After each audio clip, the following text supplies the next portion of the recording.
Hey, what's going on, everybody? This B.L.A.M TV emergency broadcast. Tonight, we're gonna give y'all a little bit of cosmic slop. We're gonna talk about everything that's hot, a little bit of Kwame Brown, a little bit of Palestine and Israel. We're gonna get into this. What's going on, Mel? What's happening, Fig? Cosmic slopping today, bro. Hey, What's Red going Man. on, Elanaj? Yo, what up? What up? Oh man, a lot going on, man. Kwame Brown, Ether and everybody. And then talk about, he ain't like the rest of them, but he doing the same damn thing. Yeah, unfortunately, it's starting to come off that way. You know what I mean? Exactly. I feel Exactly. The like first video, I was in it. I was with him, man. I was like, yeah. Then the second video, I was like, man, what the fuck is you talking about? You know what I mean? And then the third one, I was like, come on, man, you making money now. You doing the same thing you ranting against. Right. Man, Right. what you got on this, Bill? Yeah, well, I said it a minute ago, man. He kind of 50 Cent and Ja Rule. That's what it looked like to me. You know what I mean? And I ain't mad at Kwame, man. Kwame been the butt of jokes for, man, 20 years running. He's bound to pop at some point in time. he got a Man, lot. He got a lot of pent up. I just watched the video, man, from 5 years ago of Stephen A. It was a compilation of Stephen A. and Skip Bayless. They was really doing him dirty, man. Like, you know what I'm saying? The things they were saying Stephen A about is a color guy, man. I mean, either Kwame ain't the only boy he done disrespected. You know right. what I Steve, mean? Stephen A. But better that's what watch he get yourself paid in to them do. streets, man. That's what Steve get paid to do. I know, but he better watch himself in them streets, No, well, man. no, well, actually, like in his defense, Steve squashed a lot of, he killed a lot of stories too that he could have put out there. Yeah. He got a lot of respect from the ball players, man. He got a lot of respect from the ball players. But I don't know, man. I peeped that because he was on all the smoke and explaining that. Right. But I think with that type situation, man, like he pick and choose, man. So You Stephen know what I A. mean? Nah, Yeah, he don't trash nobody. Like I mean, he don't intentionally trash nobody. He hollered. Well, he from what he definitely said, he definitely was trashing Kwame though. nah, he was just talking shit about Trump. He ain't really trashing. He tell you if you have a bad game, he gonna talk about it. But it's not. He don't get into the personal intricacies of it. That's why he got the respect he got. Like, and if somebody called him and be like, "Yo, I ain't good with that," he don't put it out. You know what I mean? So, and I'm not defending Stephen A. He's one of the best shit talkers ever, man. But that's what he get paid to do. You know what I'm Yeah, saying? yeah, yeah. He's iconic in that, man. Right, He made his whole brand off of that shit. right. He's like the anti Skip Bayless. You know what I mean? Which is a Yeah, you great don't get compliment to a people. journalist. You know what I'm saying? Yeah, you don't get people imitating you until you made it, right? Right, right. So yeah, Imitation is the sincerest form of flattery, right? Isn't that what they say? yeah, Right. yeah. But I feel him a little bit, man. I mean, I watched a Yes, couple of all the smoke. I watched a couple of them. I can't. I'm not a gossiping type of. I don't get off on that, man. I don't. I guess I don't care to hear, man. I don't give a fuck about that shit, man. I mean, who you we say is all gossip? living, man. We all live in a fucking soap opera and shit. You know what I mean? Yeah. So when I see somebody sitting around talking about it, I'm like, ooh, I mean, all right. I So watched that. I watched that show, Gilbert Arenas on it, and I don't. Kwame just popped. It looked like Kwame just popped to me. I don't see what was so bad that was said that was so bad. he said choose violence. Uh, The pop culture thing is Kwame's choosing violence now. right. He trying to recoup some of them the millions that he had to leave on the table, according to what he said.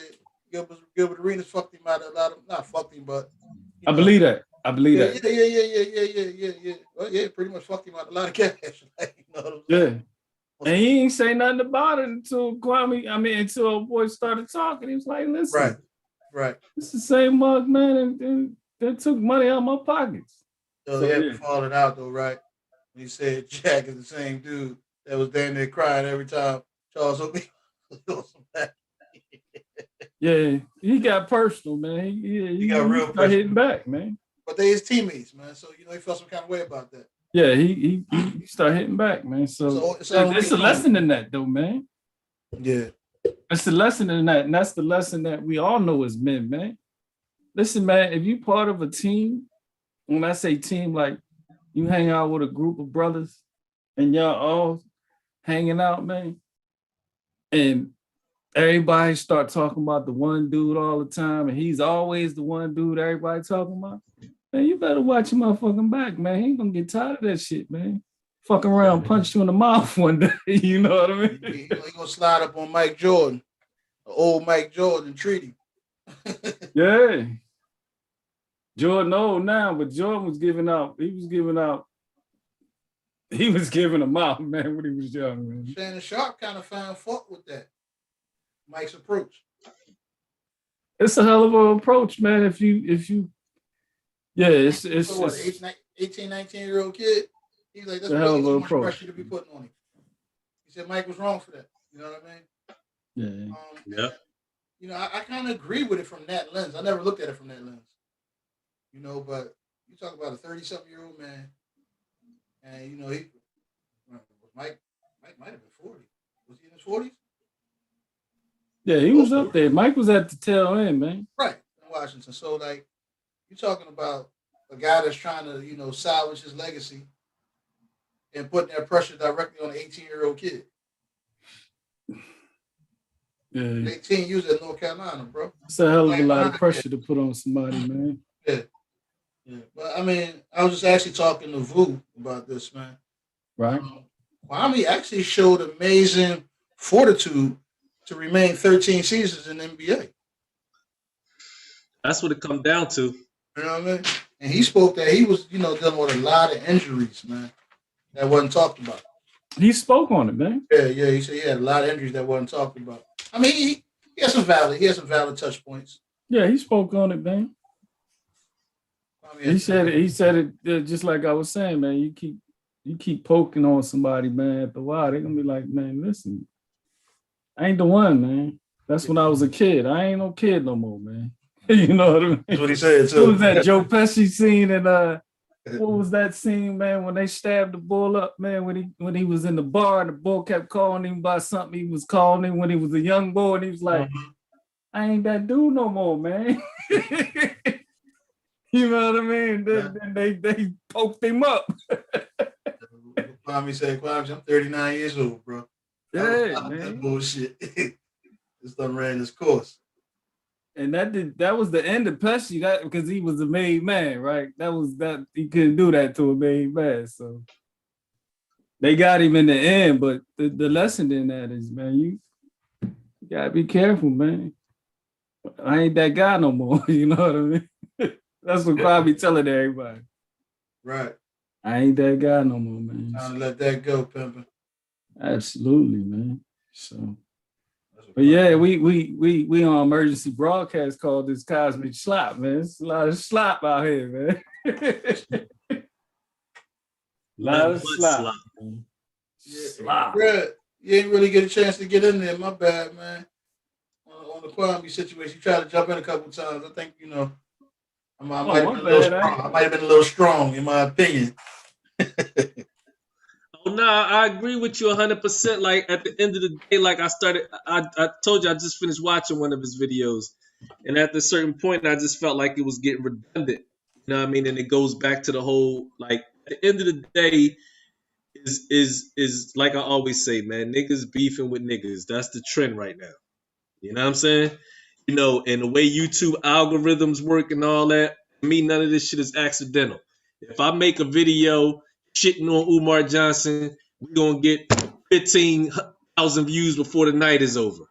Yeah. If I make a video and talk about Leopold or, I mean, some shit white people doing, I get 30 views, 15 views. You know what I'm saying? So you know the trend. That shit.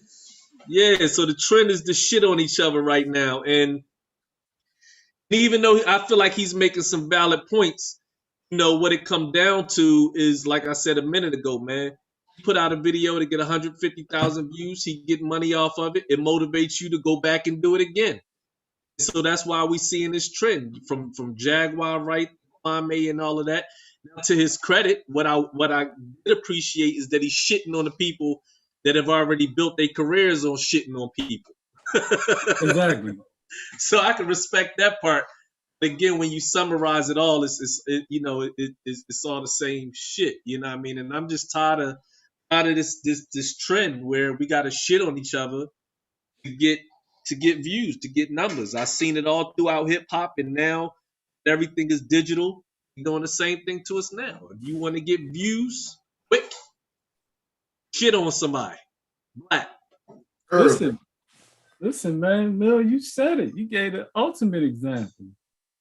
Ultimate example is 50 Cent, man. He decapitated that boy. That's the ultimate, like. And then he shitted on 50 Cent shitted on Ja Rule, and then jacked the style. That's what I was about to say. Yeah. How you do that, man, and then take it the same damn style that he used? For me, we call it the bully coon. Yeah, pretty much. That's the bully coon, man. For me, it ain't so much how do you do that as an individual. For me, it's more how do the masses go for that bullshit? That's entertainment, like, you know what I mean? What kind of mindset are we working with that? You know, we standing in line to see motherfuckers disrespect each other and go through unnecessary shit. That ain't gonna change nothing about what we going through collectively. I mean, I see it all across the board, man. It's programming. Like we talked about the movie Black Panther. As much as I appreciate the cinematography, I still walked out of the theater feeling like I just watched the movie about niggas fighting each other. Like it wasn't uplifting in the sense that I saw, the kingdom uplift each other, uplift black people. Like it was a movie where black people was going to war with more black people. Like, and when you summarize it from Netflix to any other streaming platform, all the most popular black movies, you're gonna see that same element. Even like, let's say something like Greenleaf, which is a Christian movie. You know what I mean?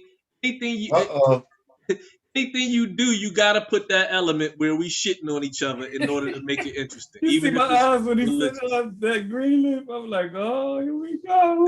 Oh shit. You know what I'm saying? Which to me was a very interesting TV show, but at the end of the day, a big part of what made it interesting was all of the fucking dysfunction and black people shitting on each other. So I got a question for you. Why the disclaimer that it was a Christian show? That's what it was, though, bro. You couldn't get past that. That's the description of it, man. Yeah, I mean, I brought that point up to say that you can go from a Christian show to a gangster movie, anything in between, to a comic book movie. Whether it don't matter venue, whether it's a movie, whether it's music, whether it's religious, whether it's gangster, whether it's street, you're always gonna find those elements of us shitting on each other in order to make it interesting. For the most part. I think wrapped in that is the fact, and I don't know. We're starting to see a lot more people start to admit this, but the reality is, man, is we push culture, man. We push the culture. Any new app that come out, and I'm not really gonna change the tenor of it. I'm gonna just say we push culture, man. Ain't no doubt about that. Now, what I do recognize, especially as an artist, and I can say this, and I've heard other artists attest to this. When you go into certain environments and you want to do something uplifting that doesn't focus on shitting on each other, you're discouraged from that. You know what I mean? Rappers especially are discouraged from that. They're discouraged from creating a positive image. You got a movie that came out recently called Concrete Cowboys with Idris Elba. You seen that? No, I haven't seen it yet, man. You need to watch that like yesterday. Okay. You know what I mean? Reason why I brought that up, because it's a perfect example of how we can make a beautiful piece of artwork, a great movie, and still talk about the dysfunctions and the challenges that we go through without shitting on one another. Okay. Without me having to walk away at the end of it feeling that same feeling. Like, you know what I mean? Like, at the end of that movie, not to give it away, I mean, I'm about to give it away, spoiler alert, but at the end of that movie, the black man and the black woman ended up hugging each other, showing each other love, even though they had their differences. You know what I'm saying? They was able to bypass all that. When you ever seen a movie like that, man, where it was a happy ending for black people, where you could walk away from it feeling inspired? You know what I'm saying? They just did this movie on Amazon Prime. I can't remember the name of it. Some movie that was filmed in Philly. And I watched it, man. You know, actually Vu told me to watch it. And again, I can appreciate certain elements of things, but at the end of the day, if I gotta walk like that, you know that most people, you dealing with programming and hypnosis, you become desensitized and you don't feel certain shit. But when you're paying attention, you feel it. So when I see that at the end of the movie, I'm always like, damn, man, same shit. You know what I mean? Like, when can I get some black creativity that don't have to end with us fucking each other up in order to make it interesting? That's that trauma Meanwhile, porn. That's that yeah, trauma porn, man. trauma porn, exactly. Trauma porn, bro. Meanwhile, in white culture, when I turn on Netflix, they hit every color in the spectrum. Everything. Everything, man. So yeah. you know, so that's where Kwame got to be careful. I think, you know, again, I think he caught up in that web right now, which I get it, man. Who wouldn't be caught up in that web unless you really already got bread, you secure, or you just don't care about it, bread. You know what I mean? I mean, if you know you can do a video that's going to generate 200,000 views in less than 24 hours, that shit gonna get addictive. I'm It's trying gonna to run get caught out. up in that web. I'm trying to get us caught up in that web shit. Yeah. I mean, you know, as far as the views, like at the end of the day, if we take that route, we can be there overnight. Like I said, man, we did the Umar Johnson video. That shit blew up in 24 hours. Yeah, man, if we want to fucking take our pants down and start shitting on motherfuckers, then you be... Come on, man. You blow up like Take off I'm overnight. just talking about the numbers. I'm not Yeah, talking your about the numbers path. will come. I don't want us to go that path. I get your point. I don't want us to take that path. I take the numbers. You know what I mean? The numbers come with the shit, though, man. Right, because that's how the algorithms work. You know what I mean? And from my understanding, who's one of the main people at the head of YouTube right now? The same boy that did the same shit in hip hop, Leo Cohen. Yeah, you know what I'm saying? he's running the music division. Yeah, so none of this shit is by accident, man. The algorithms and all that. They can create algorithms that when you do a video talking about building the black community, that shit go out to more people and get more views. Or they can create algorithms that say that shit ain't going out to nobody. That's the impression that I get when we can clearly see the evidence, when we can clearly do a video shitting on somebody or one that could be perceived as such, and that shit get numbers. You know what I mean? I just know that's not, I don't, you know, now granted, I can use the bread, but my integrity is built stronger than that. Man, that's not the route that I feel like I need to go. The analogy that I take, man, is unfortunately, man, I haven't seen a lot of this, man, but I've heard it through, like, you know, secondhand, like, descriptions and shit, man, like the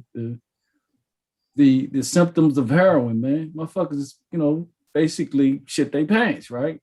So the analogy is, if you want to go ahead and go that way, keep some toilet paper with you, man. You know what I mean? Because that's what you man. Might want to pack some wet ones. Yeah. And what's really crazy, if I was being 100% honest, it's a few people I want to shit on. It's a couple people out here I want to shit on, but I'm just not gonna make a career. Yeah, I mean, I made that commitment early in life. You know, growing up in the streets, like I made a commitment, like I'm not interested in killing the black men. Absolutely. Even if the temptation is there. Well, that was the whole oxymoronic part of what Kwame is doing to me. You know what I mean? He's saying all the right shit to grab your attention, but it's like, you know, it's like you ever seen a boxer, man? They set you up by throwing an open hand at you. You know what I mean? They throw an open glove at you because the power coming right behind that joint. So you get caught watching that joint. By the time you realize that ain't there, they dropping the whammy on you.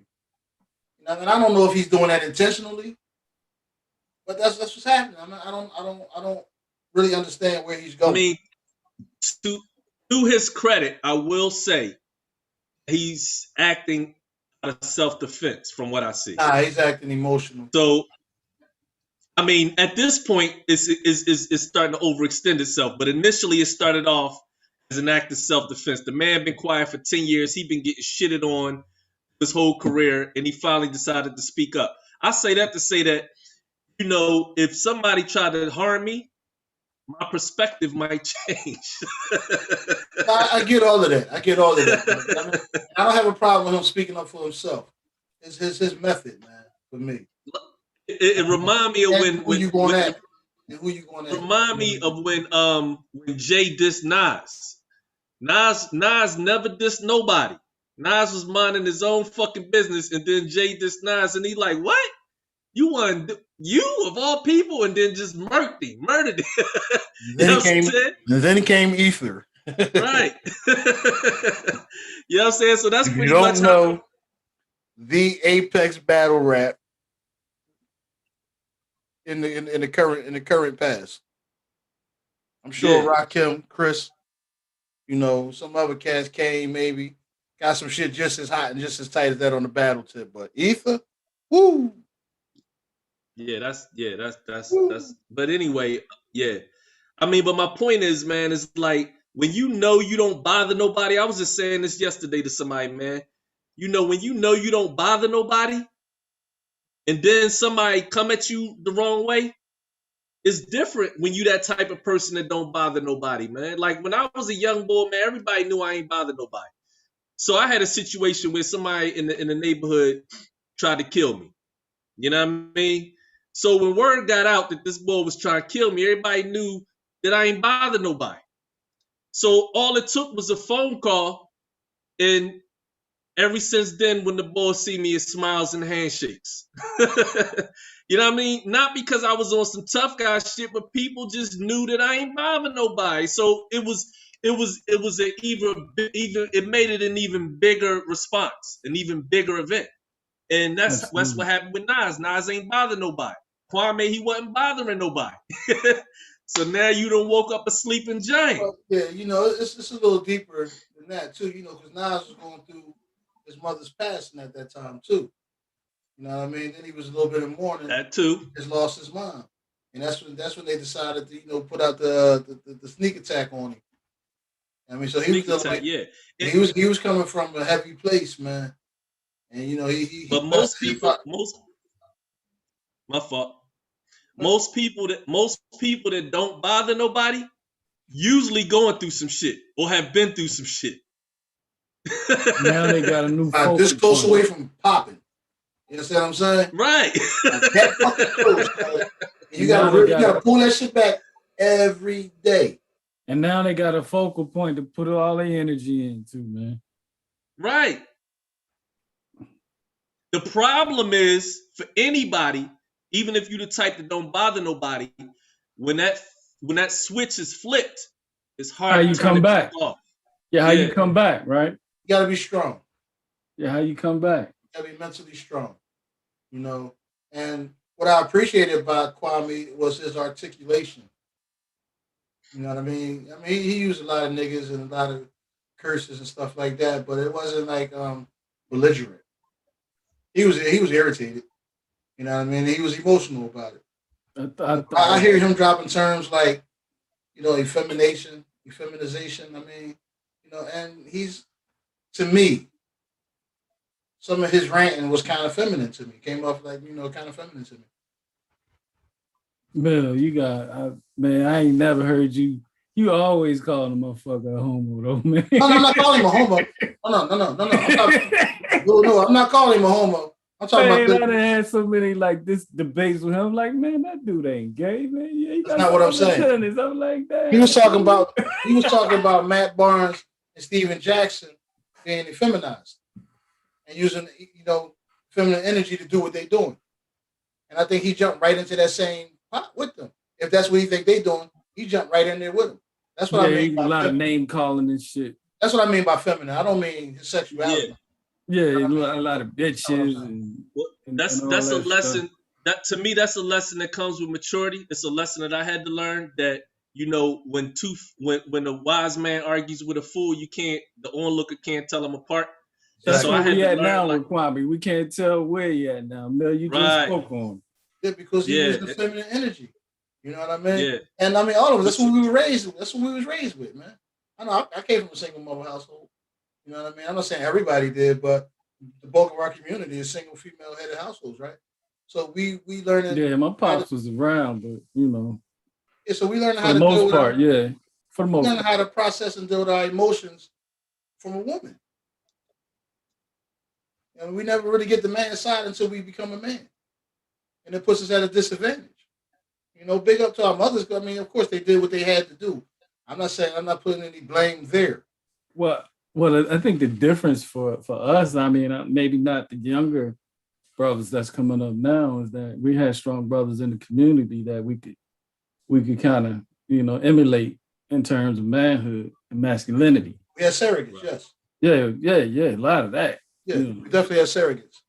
You know, So yeah, and so those that's the those difference of the day. Now there's really not a lot of surrogates, yeah, but what not a happened? lot of people How that they was can that possible? emulate. It wasn't more men in our community than there are men in our community today, but something missed. They didn't turn into men. Like I mean, they didn't. That wasn't important. Cultivating young boys into manhood. And Kwame spoke on that. You know, I give him a lot of Yeah, credit for that, man. Like you know what I mean. You know, and then the emotional side kicked in. And it was it was ration, and then it was ear ration, then it was ration again, then it was ear yeah, he ration. was all over the place, Yeah, man. like his emotions was involved. I Yeah, he mean was all over. what I also chalk that up to, man, is pain. Like when you hurt, you know what I mean? When you genuinely hurt, especially when it's a buildup of hurt, and you start responding to the people that hurt you, that shit can take you out of your character. And I think that's the direction that he's going in and he got to be careful with. You know what I Now, mean? Is allow himself to be pulled off his throne, the level that they on. I don't. They're not on a fucked up level though. That's the other part for me. Like, you know what I mean, They I was watch. they was on a So fucked up level the moment they mentioned his name in a derogatory fashion. Sucker shit. why are you worried about all that though? Like, I mean, you understand what I'm saying? I get it. He's been here so long, and they're his Right, peers. You know what I mean? I get that. right, You know what I mean? I get that. right. It's still an emotional reaction. You know, what I mean? I ain't arguing with that. It's still an emotional I ain't reaction. arguing with that. You know, and What I am when saying, what I am saying is that YouTube algorithms feed that, exactly, and pop culture feeds that. exactly. So right, you know, the point I was getting to is what you just said, man. It was a slippery slope, man. Yeah, absolutely. Slippery Once you slope for on, Kwame because he's about to become the very thing he could potentially become the very thing that he's speaking out against. yeah, because after he comes down off of that, he starts talking about like he did in the first video. He's talking about solutions. Man, nobody want to hear about no damn solutions.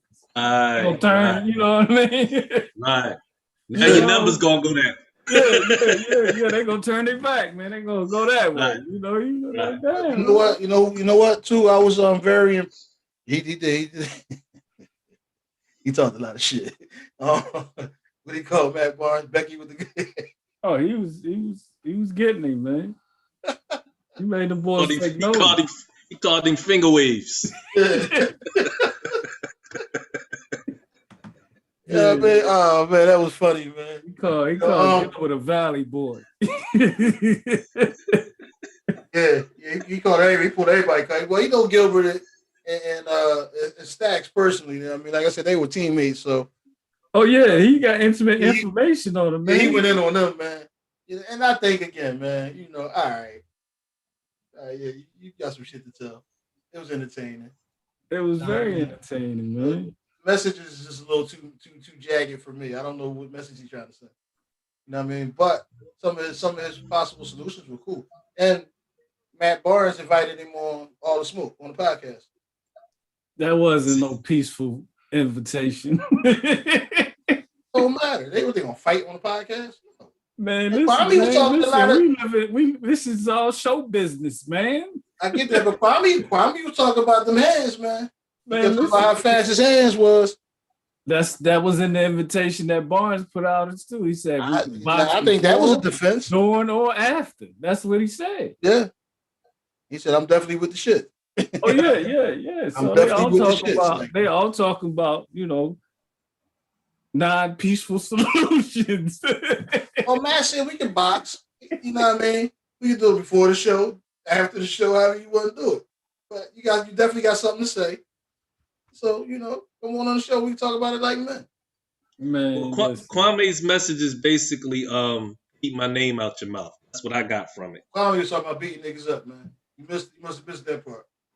Yeah, he definitely talking about. He was talking about placing hands on niggas. Like, come on. We're not going to ignore that. We're not going to do that. Hey, man, this shit right here, can you, I want to shift gears, man. Shift gears.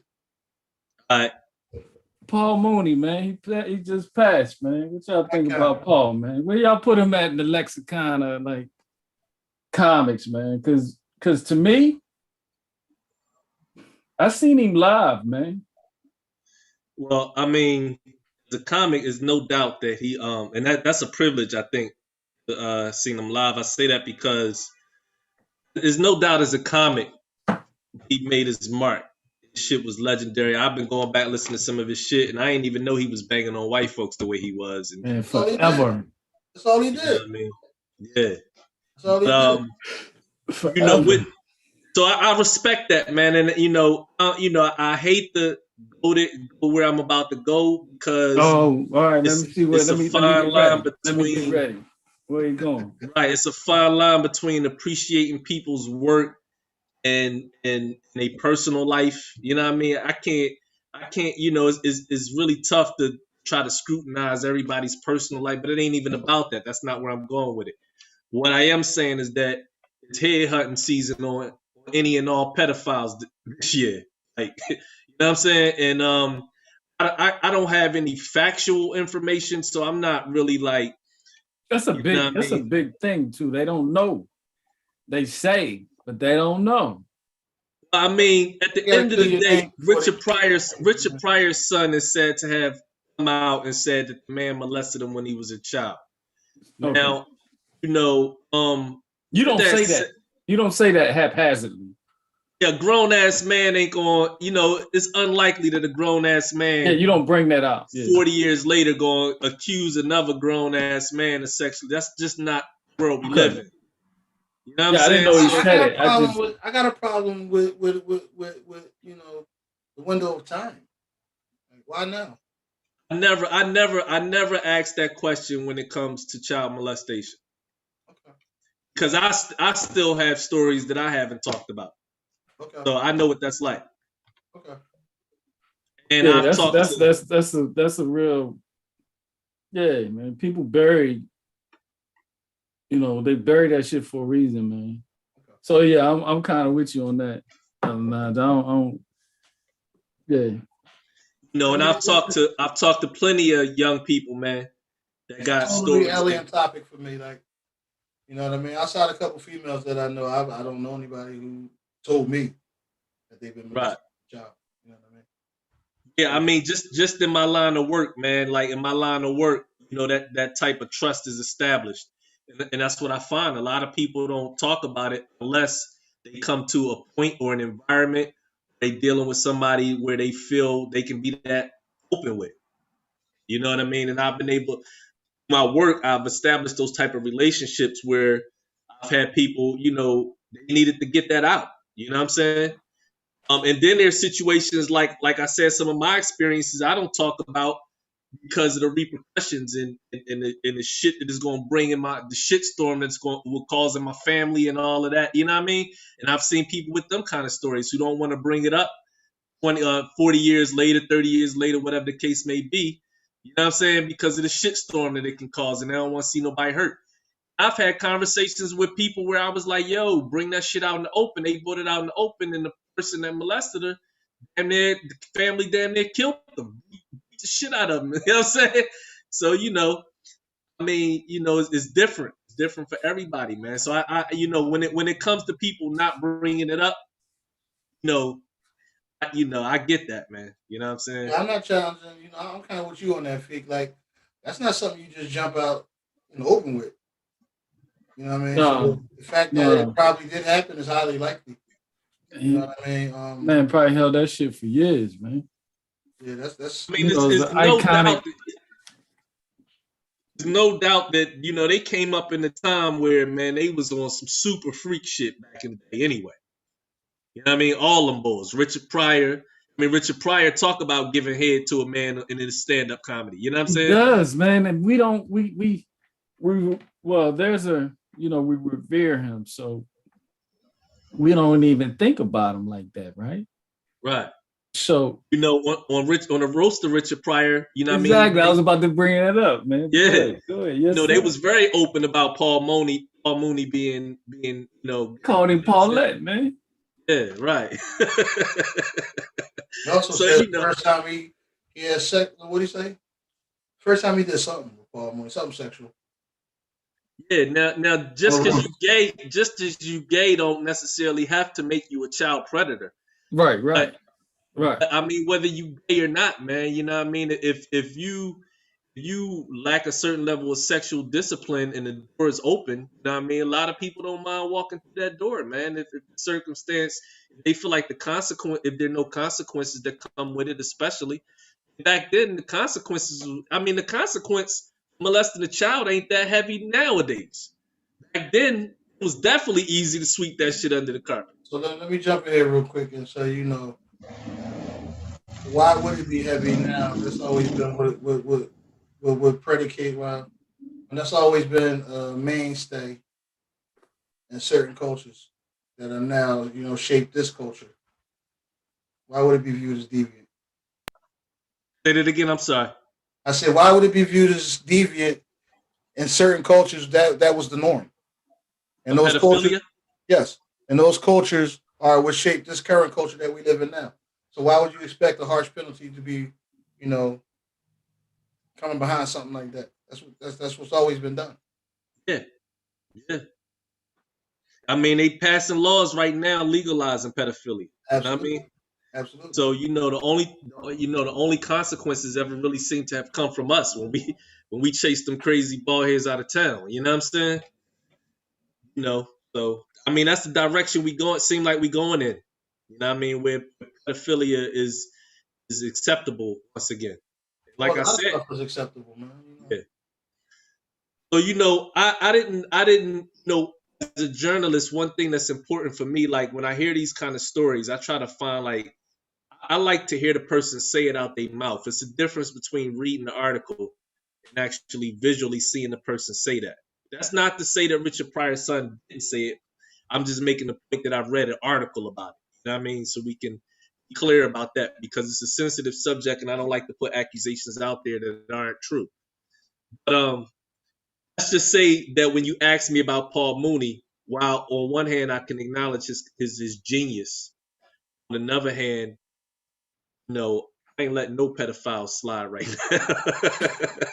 As far as entertainment industry is concerned, you know what I mean? And all these people, Jeffrey Epstein, Bill Gates, you know what I'm saying? All this shit going on, you know what I mean? Like, just like we talk about defending the black women, man, we gotta defend our children because our children is being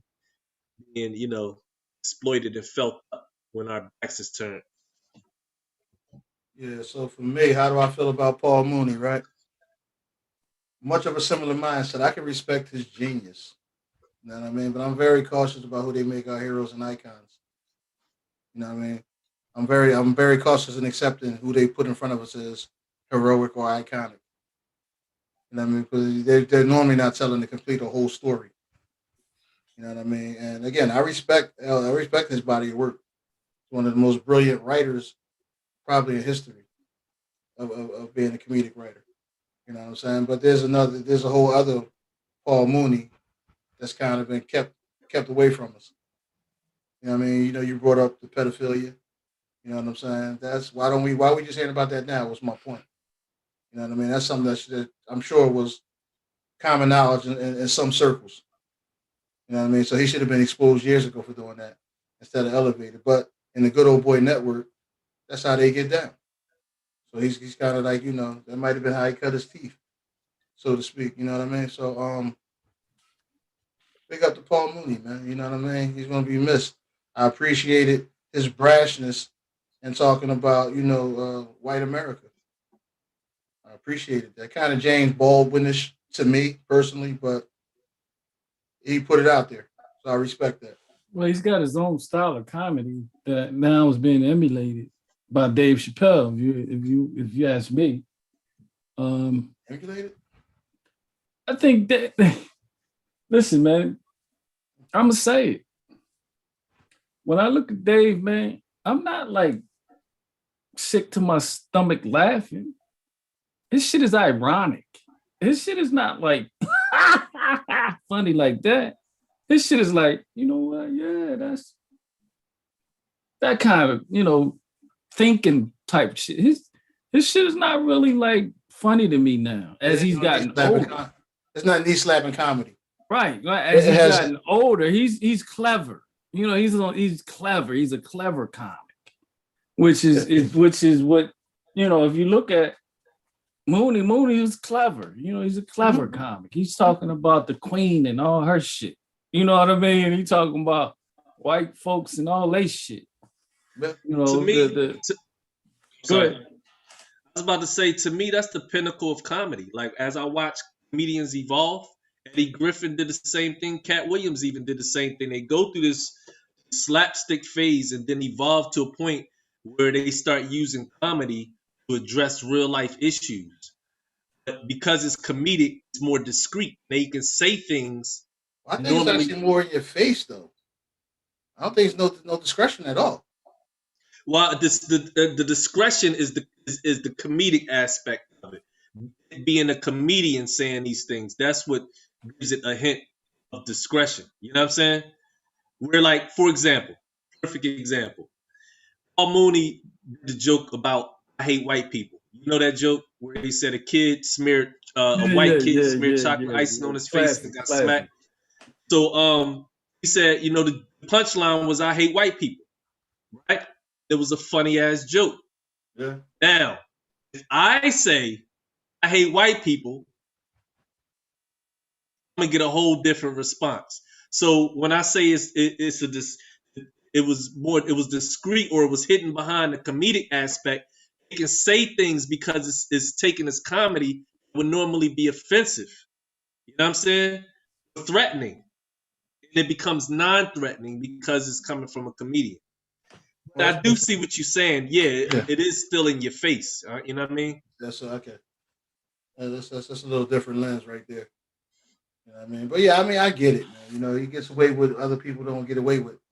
You know what I mean? Kind of like a Donald Trump type of thing. Like, Donald Trump can say shit because it's not being taken seriously. No matter how serious it is. No matter how actual it is. Because it's coming from somebody you think is a comedian or a buffoon. It lessens the sting. A buffoon, huh? Yeah, I get it. Buffoonery. And to me, that's one thing I would never charge Paul Mooney with is buffoonery, though. No, I'm not saying you did. I'm talking about Trump. I just came to my mind when you said that. He's a pure comic, man. He's a pure comic genius, actually. Like you said, his comedy was so intellectual, man, that it's kind of just like smacks you right in the face. And it's more, you get more of a surreal vibe or surrealness from it than a knee slapping time. Yeah. Another one that we leaving out on that one too, as far as black comics, man. Politically, D.L. Hughley, guys, they have some intellect in their comedy. Again, look at the evolution of all these comics. They start out on some slapstick shit, evolve to a point. D.L. Hughley is a perfect example. Evolve to a point. Huh? I don't really remember D.L. doing no slapstick though. Well, maybe not slapstick, but just something, just being a little more looser. You know what I mean? Not as political. You know what I'm saying? Not as serious. Yeah, in his early days, man, DL, he was a crowd killer. You talk about everybody in the crowd and shit, man. You better not sit in the front row on him. He gonna get you. Yeah, that in his childhood, his upbringing. Yeah. But I always thought he was a clever guy. I thought he was a clever. Oh, he's clever, motherfucker, man. I thought he was a clever comic. Man. And he tell you quick, just like what's the name? Rock can tell you. And this is where for me, I always look at how people frame themselves. Like they'll tell you in a minute, man, listen, man, I'm a fucking GED kid right here. You know what I mean? I'm a GED kid. You know, they'll let you know in a second. The frame that they're saying is you don't need to be all of this and that up here on the education level to have the common sense and the intellect to get your points across and kill, especially as a comedian. Yeah. You know, and then they do other communication. And look, DL had shows and shit. He's doing a show now. It just goes to show you, man, that you don't need to be DL's radio DJ. all this up here with all the learning and shit. Man, if you have the core skills of intelligence, which is what? Insight, intellect, and to be able to see things for what they are, man. And that's what I see with those guys, man. That's what really makes Rock funny, is his stand on life, man. He's got a story, man. You want to know? I think Rock is hilarious, man. I enjoy every Chris Rock show I've ever seen, man. What you saying, Dre? One thing they all have in common is that none of them came into the game that way. Yeah. You know what I'm saying? Now, there's one comedian in particular. I just saw him live a couple weeks ago, Godfrey. Oh, I've been on Godfrey. I seen him live too, man. Godfrey been at it for a long time, man. Yeah, so I can't say Godfrey came in the game that way because he did have some time to mature. He was on a radio show and all that before he got fired over the gay dude. He had got into it with a security guard or something, and they fired him. But yeah, I saw Godfrey live recently, man, and he was on some serious shit. Like, you know what I'm saying? Godfrey kind of always pushed the envelope to me. Yeah. He kind of always pushed the envelope to me. I just think he got some kind of way he got labeled mainstream. You know what I mean? I think he always kind of fought with that. I don't think he's mainstream. His material's not mainstream. I seen him live, man. That's one of the funniest new cats He's a funny out here. dude. That motherfucker hilarious, man. Mm-hmm. Hilarious, man. Godfrey one of the best at it right now, man. Who ain't who ain't out there like killing it. Like he one of the best ones out here, man. He slept on, for sure. You know, do all the voices and everything, man. Yeah. He's definitely slept on, man. Yeah, sure. And at the end of the day, Paul Mooney laid the groundwork. Yeah, he did. A lot of it. Now, here's where I'll disagree with y'all on one point about Mooney, man. And I heard this from a lot of comedians, man.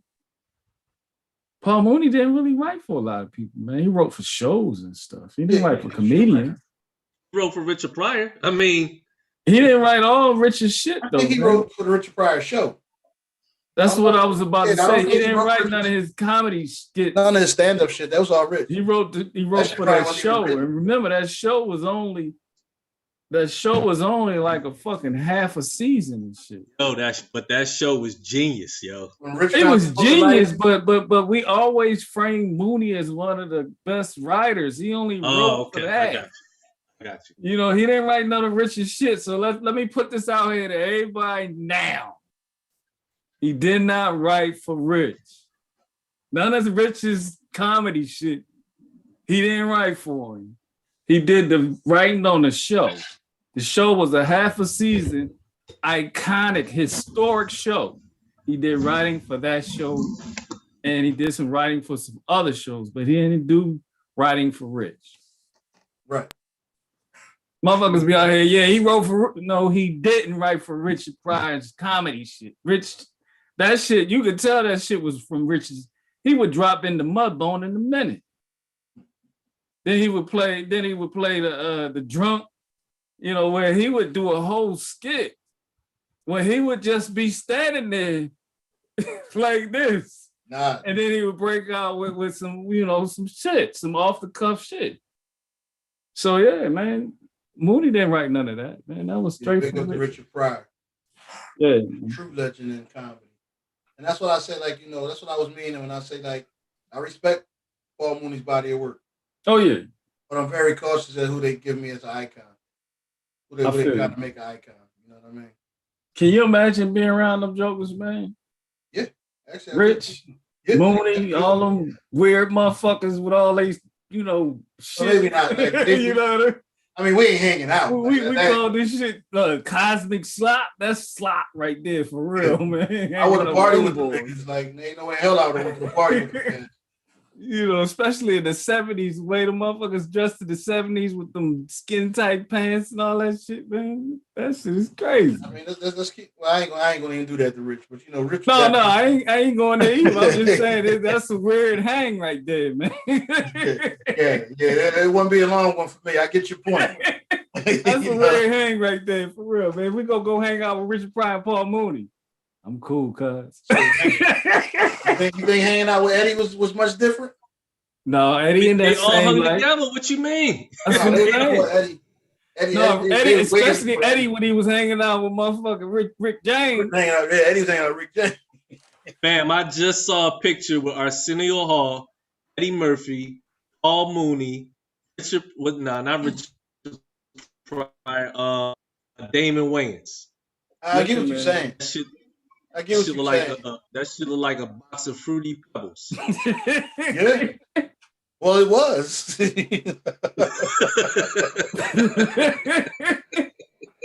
That's a weird hang right there, man. Listen, I'm not condemning nobody or nothing. But I have seen very few people play a gay man better than Damon Wayans. Here you go again. A flamboyant gay man, man. There you go again. Yeah, hey, man, he nails that role. Remember back in 48 Hours? Remember Damon 48 Hours? I don't remember him in 48 Hours, actually. Remember the banana in the tailpipe? That wasn't Damon, man. Listen, when he was at the buffet, and he told Eddie, you go ahead and take them bananas.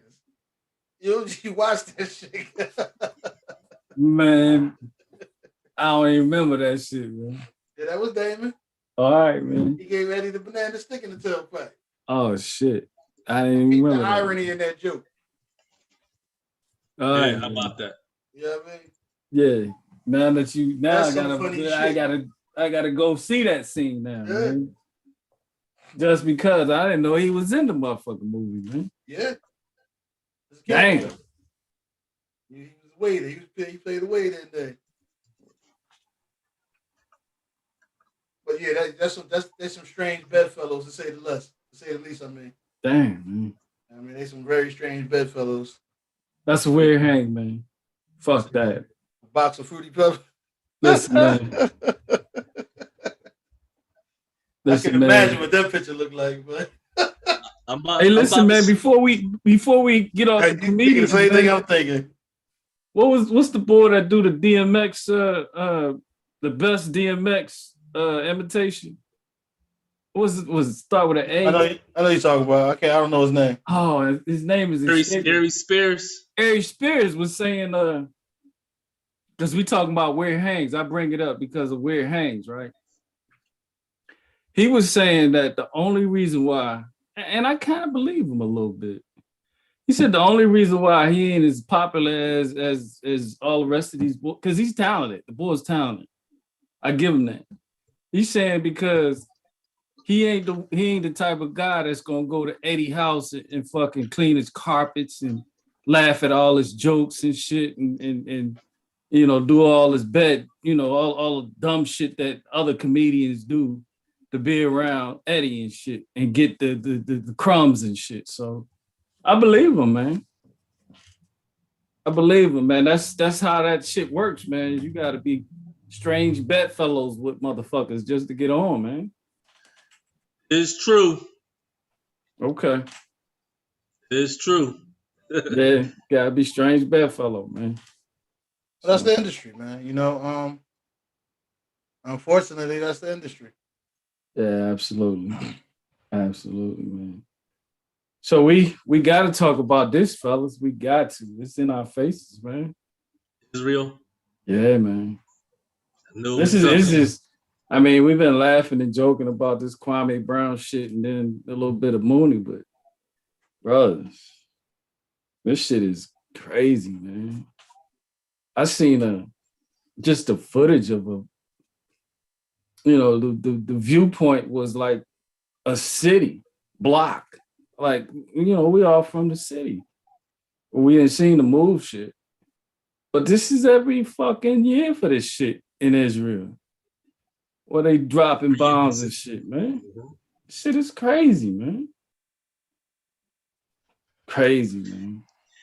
There is absolutely no justification for it. When I talk to Jewish people, when I've spoken to some Jewish people, the justification, the reasoning is that their ancestors had the land 2,000 years prior, so they basically got dibs, and so you can run up on these people and take their shit and bomb their kids. And it's no justification for it.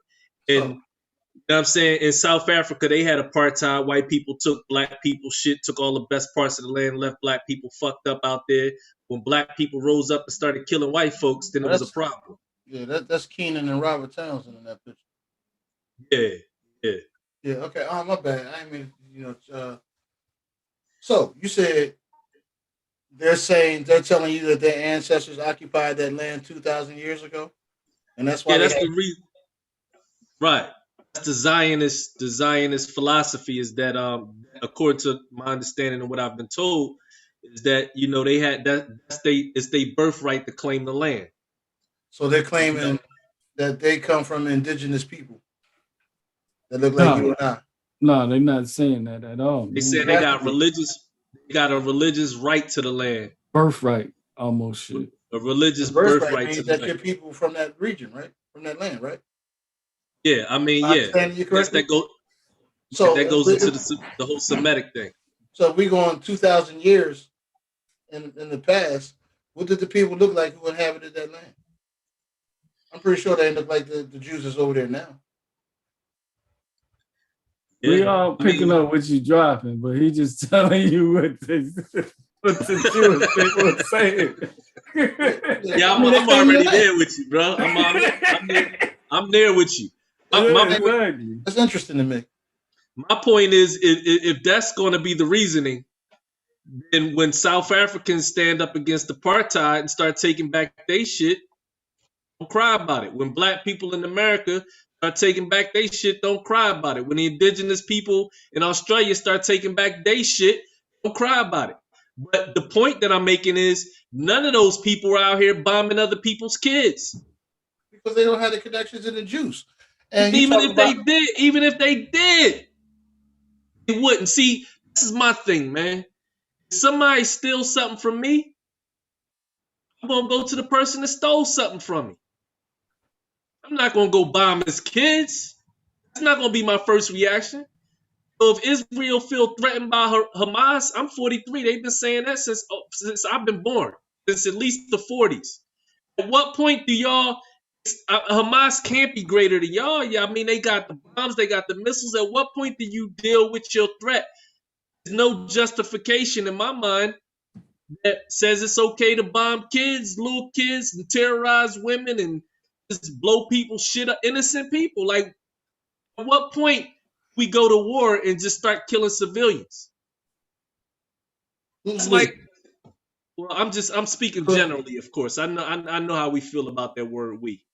No, my point is, isn't that the way this government works? I mean, you talking about this government? Joe Biden just fucking just gave up $750 million. They saying he just gave up $750 million to buy missiles, more missiles and bombs and shit for Israel. Just sent them what's the name? Is trying to fight that Bernie. So if you put that into perspective, right? If you got a job and you pay taxes, we the ones. Not only are we financing our own demise with police brutality and having to pay for all them lawsuits, but if they sending our money over there to bomb them, essentially we paying for them people over there to get bombed.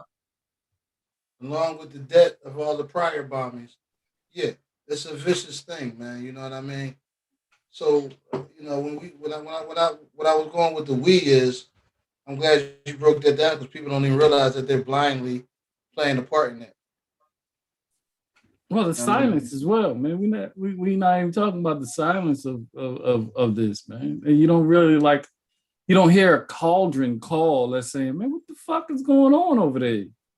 You don't even hear a cauldron call for what's going on over here. True that. Right. Now check this out. I had a roommate when I was in Bible college. I had a roommate that was from Israel. He put me on to something that, I've spoken to many people from the Jewish community to confirm this. When every boy that turns 18 by law is required to join the military. Absolutely. By law. Yes. See, that's what gives them the upper hand. Our 18-year-olds is out here going to strip clubs and buying Jordans. They 18-year-olds is going straight into the military right out of high school. Then when you pay that due, you can decide whether you want to keep going down that road or you can go live your life however you want. But you got to pay this due. Yeah. At least 2 years or so in the military. Yeah. That right there keeps them in the position they need to be in to always have the upper hand. And then on top get a couple of your best years. Right. Then on top of it, police officers here is putting motherfuckers in chokeholds and shooting and treating us like enemy combatants in our own communities. They trained by the officers over there. Yeah, what the fuck? And then you call it other people terrorists? Yo, that's like the pot calling the kettle black. But that's the strategy they use. So you gonna terrorize everybody else, but then call the same people you terrorizing, you call them the terrorists. Just like when the police come in our communities and treat us like enemy combatants, they call us the criminals. When the majority of the people getting killed and shot ain't even committing no crime. But they allowed to do this because it's a high crime area, so to speak. So this is what they do. They terrorize, and then they call the very same people they terrorizing, they call them the terrorists. All I know is that a baby that's been blown up in their own crib, they can't be the one that's terrorizing when you got all the bombs and missiles and shit. I just seen a picture of an elderly couple in a wheelchair sitting outside of their house, just looking at their house. And their house was taken over by a Jewish couple from Brooklyn, New York. Right. So at the end of the day, when these motherfuckers want more real estate, this is what they do. Yeah. You know what I mean? We was talking about gentrification.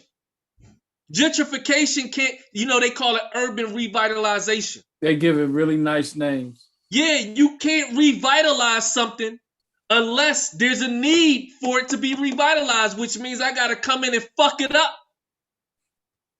The true definition of getting what you want at some cost, at the lowest possible cost. And so that's what they did in our community, and they planned ahead. So by time generations have passed by, they don't even know what's going on. So with us, they gave us Vietnam, which took a big portion of the black men out of our community and sent the rest of them back fucked up. Then they gave us heroin. Then they gave us crack. And the next thing you know, our communities need to be revitalized. You can't pass that off on me because I grew up in a beautiful black community with hardworking people with all black businesses. But if you're talking to somebody my son age, he never seen that or experienced that. So for this generation, gentrification is a good thing. Hey, this shit was fucked up anyway. Why not make it better? But how did it get fucked up? In other words, when you talk about Palestine and you talk about Hamas and all of that, all I know is that if you bomb my child, my children, or my homies' children, and you putting us through all this bullshit, at some point I'm gonna want to fight you. So it sounds like to me what you're saying is the retaliation then becomes the terrorism. That's the game that they play. Right. If black people was to stand up right now like the Black Panthers did and come out with their rifles, click, clack, go ahead, hit him if you want. All of a sudden, we terrorists, like the Black Panthers was labeled terrorists. Right. So where I was going at with the 2,000 year thing was currently outside of Israel, there's a group of people, and I'm not sure of the pronunciation, Falacha or Falachi, that are not allowed in Israel, that are the original inhabitants of Israel. Yeah, They happen to be black yeah, folks.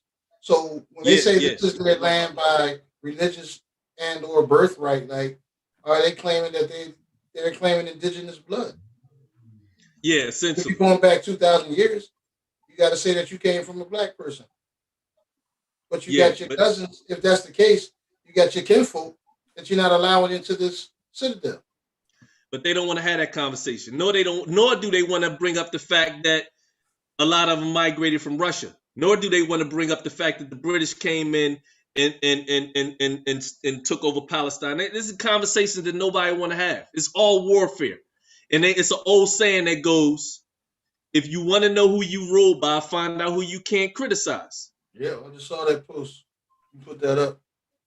You know what I'm saying? So the moment you start having these conversations, you anti-Semitic. Is it possible But for see, a black person? I can't be anti something unless the thing on the other end has some type of validity. I mean, well, I can't be anti unless the thing that I'm being against has some type of validity. But if it holds no validity and I'm just speaking the truth or speaking facts or pointing out the reality, that don't make me anti shit. Because the reality of it is that if what I'm speaking against is a lie, if you live in a lie and I'm just exposing the lie, that don't make me anti. I ain't anti shit. I'm just saying the burden of proof is on you.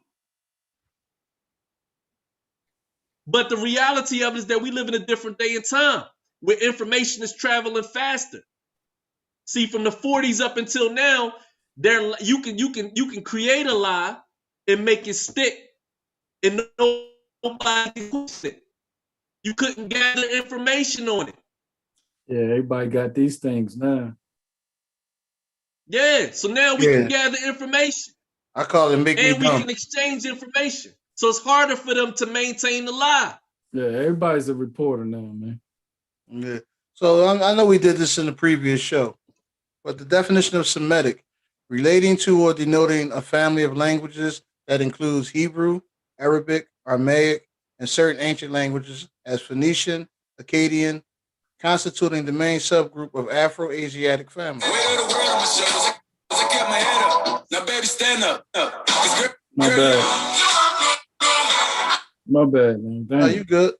Right. But the key to that definition, Afro-Asiatic well, that's where family. I'm going with this. So is it possible for a black person to be anti-Semitic? That means you're anti yourself. Yeah, technically, no. Technically. So the whole thing of you occupying somebody else's land, claiming it as your own, keeping the original inhabitants of that said land out or down, and then taking all the booty. We've seen that done before. Gangster shit. We've seen that done before. Yo. We've seen it done before. This is how America was settled. Right. You know, you're supposed to be pulled. That's what those wars were about. What, 67, 66, 67? That's what that shit was all about, man. Right. It was putting Israel in place over there. Right. Right. Israel, you know, it would appear to me Israel seems to be a satellite of the United States of America. You know, it seems to be a very, very strong ally of America. I mean, I got a video where Joe Biden says, I'm not Jewish. It's something along the lines like, I'm a Zionist. He literally said, I'm a Zionist. I don't have to be from Israel to be a Zionist. He's absolutely right, according to their definition of what a Zionist is. That's right. Absolutely. So, you know, we got to be careful, man, what we accept, man. That's one thing about them phones that I don't like, man. You know, because anybody can pull something up and think that they did something without doing, you know, the proper research. You know what I mean? And you only get a version of what somebody wants you to know because you spoke of algorithms and programming and stuff like that. All of that stuff is in there as well, man. They give you definitions that they want you to know. You Yeah, know what I we're mean? just not What Oh hearing a yeah, lot about this, man. absolutely, you say, Feek? absolutely. What you say, Feek? I'm saying, yeah, we just not hearing a lot of the only one that's really like, well, there's two people that I know that have been bringing up the Israel Palestine. Uh, Mark, and the boy Uncle from Uncle Bobby's, and the professor with the funny looking hair, man. So to Kwame Brown's point, I'm losing names tonight, man. But yeah, it's only Mark Lamont Hill. Mark Lamont Hill and oh, the boy from Philly. yeah, the boy from Philly. He's the one that's keeping it out, and also uh the boy from with the hair, always wear the black suits. Cornell West. West, Cornell West. They the only two, man. Why can't I remember names tonight? But yeah, they the only ones that's talking about this Israel Palestine stuff, man. Nobody else is touching that, man. To Kwame Brown's point, I mean, to circle back to Kwame Brown's point, right? These platforms, man.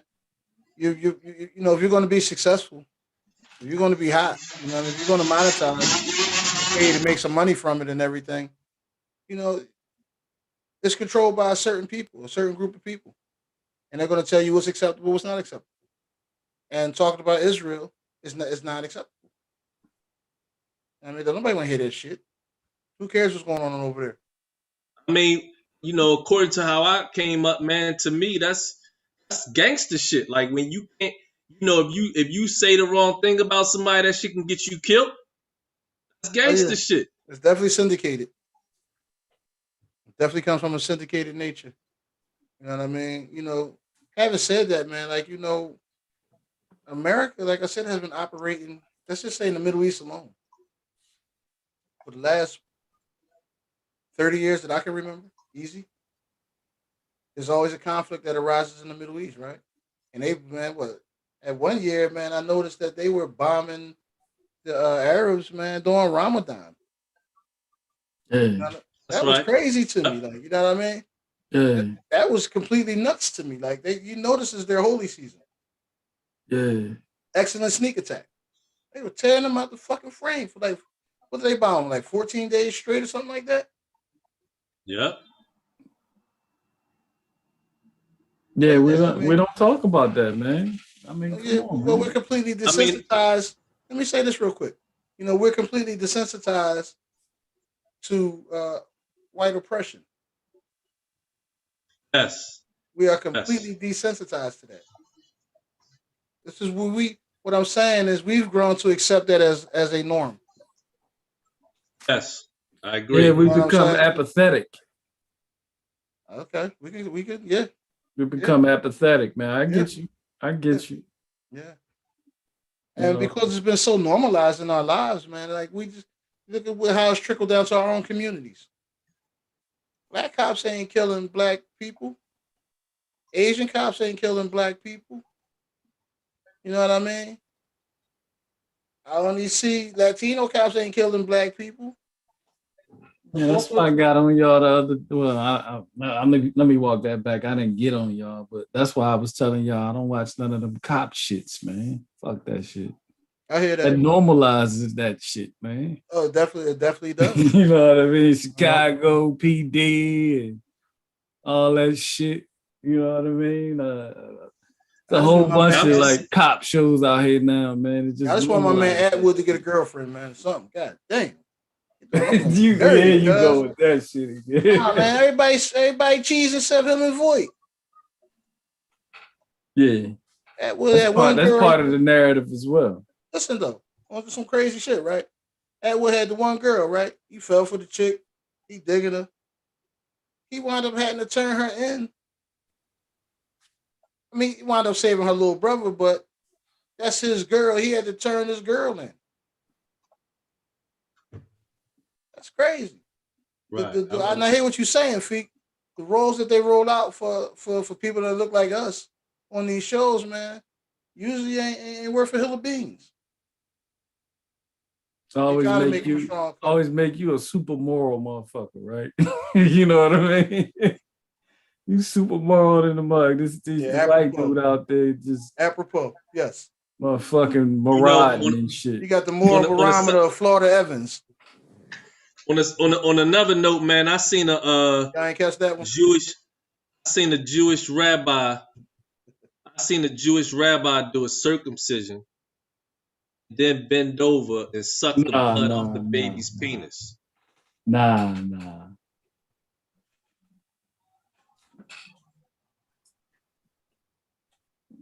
That doesn't surprise me. You know, their rituals don't surprise me. You know, when I was a kid, man, I grew up. You know what I mean? You know what I mean? Nah, man. Nah, man. I grew up. You know what I mean? I was a bit of a intrigued. I was intrigued by history in middle school and early in high school, and I was fed a lot of European history, man. You know what I'm saying? So yeah, none of their rituals actually surprised me. Yeah, I mean, as far as I'm concerned, that's not even human. Again, neither are they. But again, you know, that doesn't surprise. A definition of human: a person of hue, hue being color. I don't know any humans that can bomb babies. That's not to exclude the men and the women either. But I don't know no humans that can bomb babies and be okay with that. I'm cool. I'm gonna go ahead and move in this crib now. This is my shit. Come on, man. Yeah. The burden of proof is on them at this point. Yeah. You got a domain. Right. How you gonna justify that? Because of a religious belief. You don't have to. That's the world they live in. If I believe it, then it's reality, and I'm gonna make it your reality. They've been getting away with this shit forever. Belief is a very strong magic, sir. You know what I'm saying? You're consistent with that one, Bill. You're right. It is a strong magic, man. I mean, when you first dropped that on me, and I thought about that. It is a strong magic, man. Yeah. It's holding people I know right now, man. Yeah. They trying to make sense out of beliefs. And I'm like, you gotta be kidding me. You a smart person? Whole master's degree and everything, huh? Can't figure that one out though. Yeah. You brought that saying home, man, when you was talking about how that belief can split a family. Absolutely. Has split many in half. Has split many a family.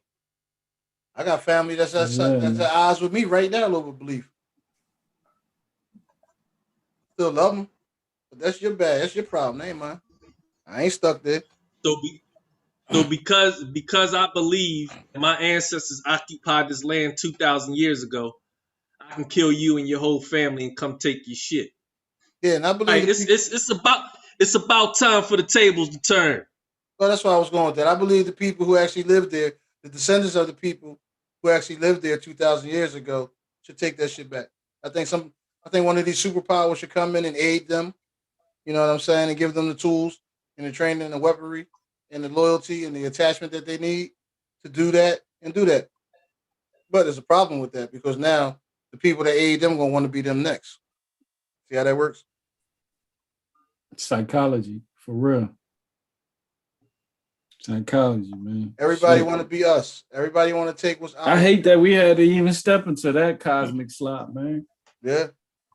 Everybody wants to occupy our space, man. You know, because they know how magnificent and beautiful and great we are, man. You know what I mean? Who wouldn't want that? Who would want to be beautiful as black people? Show me them. I'll show you a liar. You know what I mean? We did it all. Oh, come on, man, with this shit, Dread. Yeah. You can't see it. You murdered me God. With that one, man. Thank God. Be racy enough. Jeez, man, Christmas.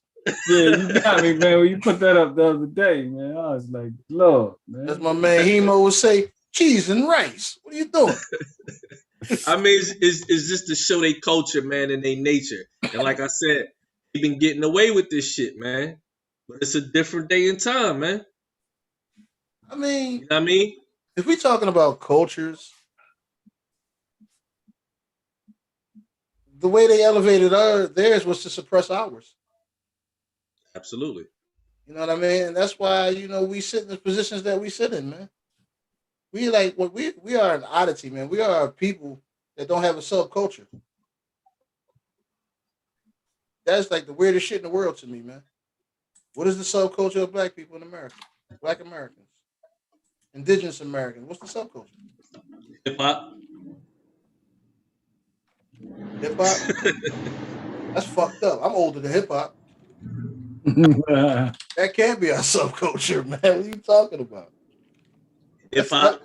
that's almost saying step and fetch it. Yeah. Yeah. Yeah, so Cosmic Yes. Slop, man. Yeah, we right about at that magic hour. Yeah, we did our thing, man. You know what I mean? Totally if random if, cosmic slop. if I end up Yeah. hung from a tree, I just want y'all to know it wasn't a suicide. Oh, shit. Yeah, I You put know what I that mean? message out. I put that message out on my Facebook, man. For real. if I end up mysteriously dead after this conversation, I just want you to know Listen, that it wasn't a suicide. I have every intention of living till I'm an old man.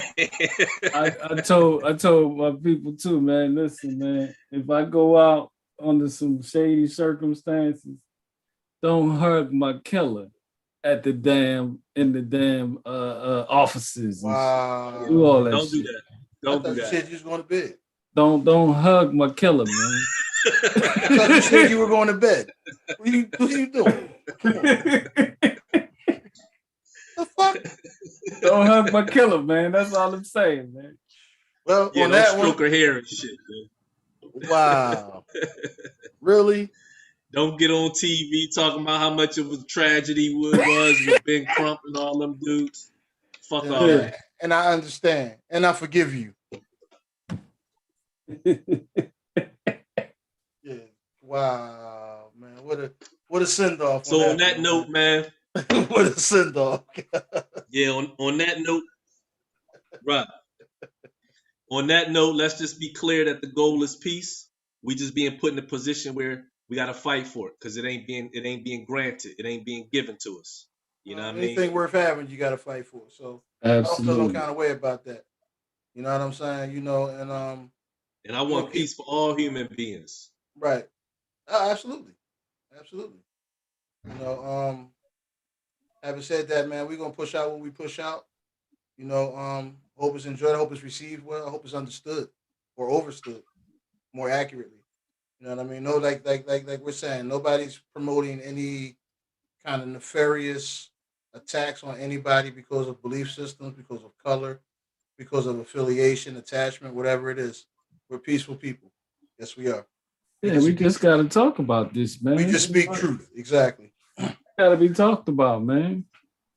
Yeah. We can't just act like, you know what I mean, just walking around. And that's what makes this an emergency broadcast every time. What's happening, man? Shit is happening right in front of your face, man. So on that note, man, I see y'all next week, man. I'll be looking forward to it. Absolutely. All right, brothers.